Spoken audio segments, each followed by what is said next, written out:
ఈ అద్భుతమైన కార్యక్రమానికి విచ్చేసిన ప్రతి ఒక్కరికి హృదయపూర్వక నమస్కారాలు. ముఖ్యంగా నాకు తెలిసి గత 2-3 ఏళ్ళగా వాళ్ళు చేసే ఇతర సామాజిక క్రమాలతో పాటు ఈ కార్యక్రమం కూడా, ఈ సామాజిక సేవ, ఈ బ్లడ్ డొనేషన్ అనేది కూడా మొదలుపెట్టి నాకు అత్యంత ఆప్తుడైన చుక్కపల్లి సురేష్ గారు మరింత దగ్గరయ్యారు నా హృదయానికి. ఈ సందర్భంగా ఇంత చక్కటి కార్యక్రమం, ఇంత సేవా కార్యక్రమం చేస్తున్న నా మిత్రుడు, సోదరుడు చుక్కపల్లి సురేష్ గారికి నా హృదయపూర్వక ధన్యవాదాలు, నమస్కారాలు తెలియజేస్తున్నాను. అలాగే ఆయనకి కుడి ఎడమలుగా ఆకాష్, అవినాష్ ఇద్దరు అత్యుత్తమ కుమారులు.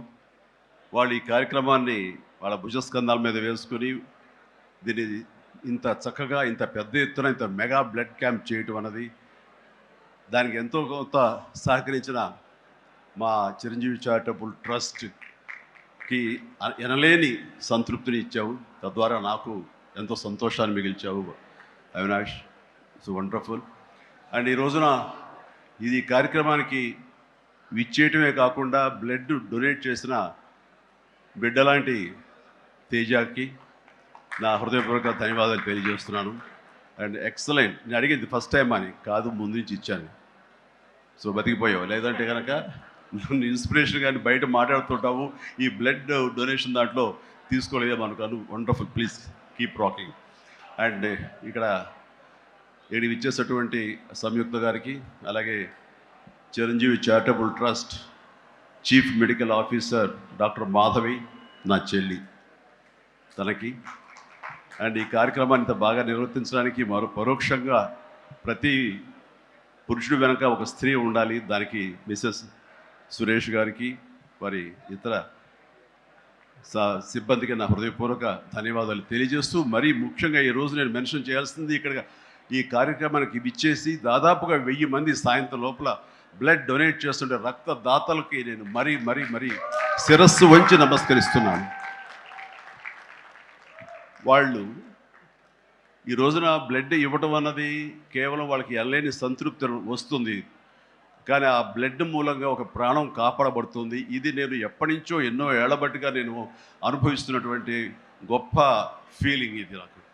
అంటే చాలాసార్లు చెప్పాను, కానీ ఎప్పటికప్పుడు కొత్త జనరేషన్, కొత్త యువకులు వస్తున్నారు కాబట్టి నేను మళ్ళీ చెప్పాల్సినటువంటి ఆవశ్యకత ఎంతైనా ఉంది. ఎందుకంటే ఇది చాలామందికి స్ఫూర్తినిచ్చే ఒక అంశం. ఈ చెప్పబోయే ఈ విషయం ముఖ్యంగా ఒక జర్నలిస్టు సోదరుడికి నేను ఆజన్మాంతరం రుణపడి ఉంటాను. నన్ను థాట్ ప్రవోక్ చేసి నన్ను ఇన్స్పైర్ చేసేటువంటి ఆ ఒక మ్యాగజైన్ సంబంధించిన ఒక జర్నలిస్ట్ రాసిన ఒక రైటప్ నాలో ఈ స్పృహ నాకు వచ్చేలాగా, నేను ఈ బ్లడ్ డొనేషన్ వైపు డ్రైవ్ అయ్యేలాగా ఆ ఆర్టికల్ నాకు ఎంతో దోహదపడింది. సో ఆ రాసిన మనిషి ఎవరో ఏమిటో నేను మళ్ళీ ఎప్పుడు కలవలేదు, కానీ ప్రతిసారి అతను తలుచుకుంటూనే ఉంటాను. ఈ సందర్భం కూడా అతనికి నా హృదయపూర్వక ధన్యవాదాలు తెలియజేస్తాను ఆ జర్నలిస్ట్ సోదరుడికి.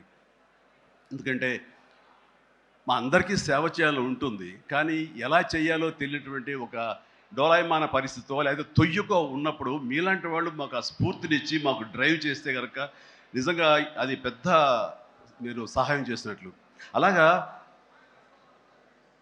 ఒక 27 సంవత్సరాల క్రితం బ్లడ్ దొరకక అనేక మంది ప్రాణాలు కోల్పోతున్నారు. అది ప్రసవ సమయంలో కానివ్వండి, అయితే ఈ యాక్సిడెంట్ సమయంలో కానివ్వండి, అలాగే తలసీమ వ్యాధిగ్రస్తులు కానివ్వండి, క్యాన్సర్ పేషెంట్స్ కానివ్వండి, ఇలాగ రకరకాల వ్యాధిగ్రస్తులు చనిపోతున్నారు అని తెలిసిన తర్వాత బ్లడ్ దొరకదా, బ్లడ్ ఇవ్వరా, ఎంతమంది ఉన్నారు, ఎందుకు ఇవ్వలేరు అన్న థాటు నన్ను ఎప్పుడు తొలుస్తూ ఉండేదన్నమాట.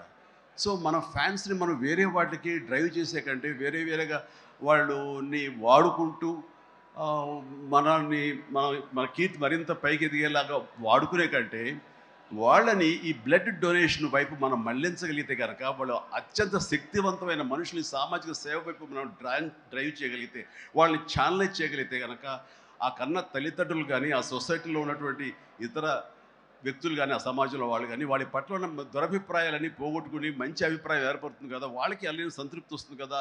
తద్వారా నేను కూడా ఎంతో సంతృప్తి చెందిన వాడిని అవుతాను, ఒక మంచి పని చేసినటువంటి దానికి నాంది పలికినవాడిని అవుతానంటూ ఆ రోజున నేను ఇచ్చిన పిలుపు, నిరంతరంగా పెర్సిస్టెంట్గా ఇచ్చిన పిలుపుకి ఈ రోజున వేల మంది, లక్షల మంది ఈ రోజున ఈ కార్యక్రమాల్లో పాల్గొంటూ వస్తున్నారు. ఎనలేని సంతృప్తి పొందడమే కాదు, ఎంతోమందికి ప్రాణాలని కాపాడుతున్నారంటే కనుక అది నాకు చాలా గర్వకారణంగా ఉంది. ఇందాక తేజ సజ్జ అన్నట్లుగా ఈ బ్లడ్ డొనేషన్, రక్తదానం అనేసరికి గబుక్కని స్ఫురించే పేరు చిరంజీవి అన్నారంటే కనుక భగవంతుడు నాకు ఇచ్చిన గొప్ప అవకాశం. ఇలాగా ప్రతి ఒక్కరి మధ్యలో రక్తదానం అనేసరికి నా పేరు వాళ్ళ స్ఫురణకు రావడం, నేను గుర్తు రావడం అనేది నేను ఎన్నో జన్మలు చేస్తున్న పుణ్య ఫలంగా నేను భావిస్తున్నాను. దానికి థ్యాంక్ యూ ప్రతి ఒక్కరికి. ఇక్కడ సరే ఎన్నెన్నో ఇన్సిడెంట్స్ వింటుంటాము, ఎన్నెన్నో ఇది ఆఖరి నిమిషంలో ప్రాణాలు ఎలా కాపాడబడ్డాయని వింటుంటాము. కానీ ఈ మధ్య నాకు మనసుకి అత్యంత దగ్గరగా జరిగిన ఒక ఇన్సిడెంట్ మీతో షేర్ చేసుకోవాలనిపిస్తుంది అనమాట. ఎవరో ఒక పొలిటీషియన్, సరే ఎవరికైనా సరే చాలా సాఫ్ట్ టార్గెట్, ఎవరైనా ఏదో మాట అనేసి ఏం పర్వాలేదు.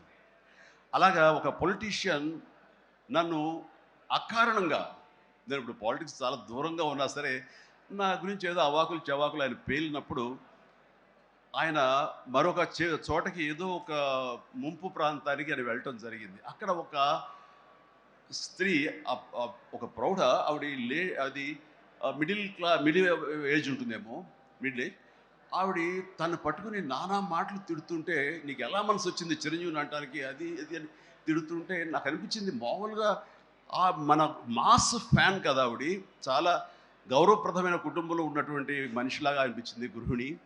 ఆవిడ ఎందుకు అంత ఇదిగా మాట్లాడుతుంది, ఆవిడెవరు, ఆవిడ చూస్తుంటే మామూలుగా సినిమా ఫ్యాన్ లాగానో చిరంజీవికి వీరాభిమానంగానో కాదు, ఏదో ఇంకేదో ఉందంటూ నాకు అనిపించి ఆవిడ గురించి తెలుసుకోవాలని మన జర్నలిస్ట్ సోదరు ఎవరినో పంపించి తెలుసుకోవాలంటే వాళ్ళు చేసినటువంటి ఇంటర్వ్యూలో విజువల్స్ నాకు చూపించారు. ఏంటమ్మా అంత ఇదిగా, ఆయనకి వీరాభిమానం అంటే అభిమానం సినిమాభిమానం కాదయ్యా, ఆయన వ్యక్తిత్వానికి అభిమానం అంటే చెప్పినప్పుడు నా మనసు టచ్ అయింది.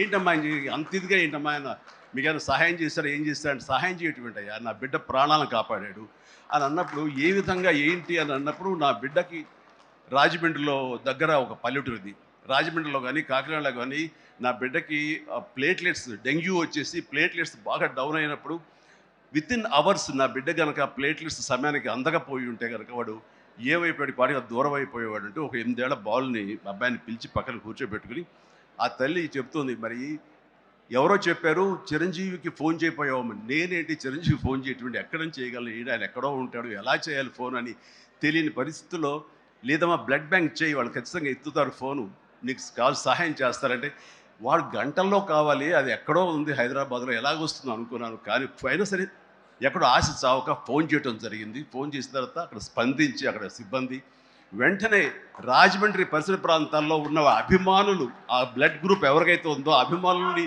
వెంటనే పంపించేయడం ఏంటి, అవర్స్లో వాళ్ళు హాస్పిటల్కి, నీరెస్ట్ హాస్పిటల్కి వెళ్ళి బ్లడ్ ఇవ్వటం ఏంటి, దాని నుంచి ప్లేట్లెట్స్ వేరు చేయటువంటి, ఆ బిడ్డకి ఎక్కించడం ఏంటి, తెల్లారిసరికి ఆ బిడ్డ మళ్ళీ తిరిగి ఎంతో ప్రాణాలతో బతికాడు. ఇది ఈడనేవాడు. ఆయన వెనక సమయానికి చేయకపోయి ఉంటే నా బిడ్డ ఏమైపోయాడు. అలాంటి మనుషుల ఈ తుచ్చులు నీచులు కలిసి మాట్లాడతారు. వాడిని నాకు సరిపోలేదు, దగ్గరికి వెళ్ళి ఏమి చేసేదాన్ని అని చెప్పేసి అప్పుడు అంటుంటే చాలామంది అంటారు, ఎవరిని మిమ్మల్ని ఇలా అటాక్ చేస్తుంటారు సోషల్ మీడియాలో మాట్లాడుతుంటారు, మీరేం మాట్లాడరు ఏంటని. నాకు నేను చేసినటువంటి మంచి కార్యక్రమాలు, నేను పొందినటువంటి ప్రేమ, అభిమానం, ఇదే నాకు రక్షణ కవచం. నేను మాట్లాడక్కర్లా, నేను చేసుకున్న మంచి మాట్లాడుతున్నట్టు నేను అలాగే అంటుంటాను, ఇది సత్యం. సో ఆ తర్వాత మళ్ళీ ఆ సదరు రాజకీయ నాయకుడు మళ్ళీ ఎక్కడా మాట్లాడేది నాకైతే వినపడలేదు. అంటే వాళ్ళకు కూడా మనసు ఉంటుంది కదా, వాళ్ళకు ఒక అంతరాత్మ ఉంటుంది కదా, వాళ్ళకి తెలుసు. ఇంటికి వెళ్ళేసరికి ఆయన అంతరాత్మ చెప్పబోయిన ఇంట్లో వైఫ్ అని చెప్పుద్ది, ఏంటి చెప్పు నోరు అని. సో ఇలా ఉంటుంది అన్నట్టు వాళ్ళ ఇది. సో మనం మాట్లాడక్కర్లేదు, మనం చేసుకుంటూ వెళ్ళిపోతూ ఉంటే కనుక ఎవరైతే ఇలాంటి రాతలు కానీ చేతలు కానీ మాటలు అంటారో వాళ్ళకి అదే సమాధానం. అందుకని నేను ఎప్పుడు దేనికి స్పందించను, అవసరం నాకు లేదు. మంచి చేసుకెళ్ళిపోవటమే, ఇలా మంచి చేసేటువంటి మాలాంటి తమ్ముళ్ళకి నేను సహాయంగా నేను ఉండటమే తప్ప ఇంకోటేం కాదు. అండ్ అనుకూలమైన ఇక థ్యాంక్ యూ. అండ్ ఈ రోజున ఎక్కడ ఇతర దేశాల్లో నా అభిమానులు కూడాను నా మాటని స్ఫూర్తిగా తీసుకుని ఆయా ప్రాంతాల్లో వాళ్ళు బ్లడ్ డొనేషన్స్ చేస్తూ ఈ రోజున నా పేరు, నాకు మంచి పేరు, మరింత మంచి పేరు వచ్చేలాగా నేను గర్వపడే విధంగా వాళ్ళు చేస్తున్నటువంటి బెడ్ డ్రైవ్స్కి వాళ్ళు ఎక్కడో సరే, ఏ ప్రాంతంలో ఉన్నా సరే, ప్రతి ఒక్కరికి నేను ఎప్పుడూ కృతజ్ఞతతోటి నేను నా మనస్ఫూర్తిగా నా అభినందనలు తెలియజేస్తూ ఉంటాను. నాకు ఈ అవకాశం ఇచ్చారు ఇక్కడికి రావడానికి, మా బ్రదర్కి. ఆయన చేసిన కార్యక్రమాలు ఎన్నెన్నో చూస్తూనే ఉన్నాము. అండ్ దానికి ధీటుగా ఎవరు నిలబడలేరు. అలాగే నిరంతరంగా వాళ్ళ నాన్నగారికి నివాళులు అర్పించే విధంగా ఇది సెంటనరీ ఇయర్. సో 100 సంవత్సరాల ఇది ఆయనకి నివాళులు అర్పించేలాగా ఆయన గర్వపడి కొడుకుని చూసుకుని ఎక్కడో సరే గర్వపడే స్థాయికి ఆయన ఈ సహాయ కార్యక్రమాలు చేయటం అన్నది ఆయనకి ఇచ్చేటువంటి గొప్ప నివాళి. అండ్ ఈ సందర్భంగా మా బ్రదర్ని నేను మనస్ఫూర్తిగా అభినందిస్తున్నాను. అండ్ ఇలాంటి కార్యక్రమాలు ఎప్పుడు చేసినా సరే నన్ను పిలవండి, మీకు అందుబాటులో ఉంటాను, అందరూ కలిసి చేద్దాం. అండ్ ఫ్యూచర్లో మీరు ఎక్కడ ఏం చేసినా సరే మంచి కార్యక్రమాలు నాకు అవకాశం ఇవ్వండి, మీతోనే ఉంటారు. And thank you everybody. నమస్తే, థ్యాంక్ యూ. అంకుల్ డాడీకి మీరు సర్టిఫికేట్ ఇస్తారా?